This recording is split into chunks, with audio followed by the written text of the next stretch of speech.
অভাবের সংসার এমনি চলেন, আমার ফুটানি মারা ইলিশ মাছ আনছেন। এত টাকা পাইছেন কই আপনি? এত বকর বকর করে তো কতদিন হয়েছে ইলিশ মাছ খাই না, তার হিসাব আছে। যাও তাতে যাও, রান্ধন বসো। এসব চুরি টাকাতে রান্ধন আমি রান্ধতে পারুম না।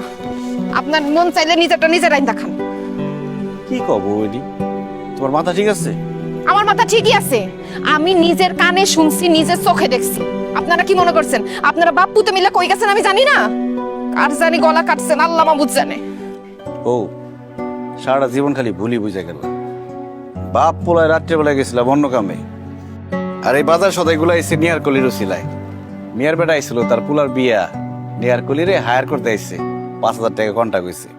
আমি কইছিলাম অর্ধেক বায়না করতে, বড়লোক মানুষ তো, বড়লোক মানুষের বড় মন, পুরো টাকাটাই দিয়ে গেছে।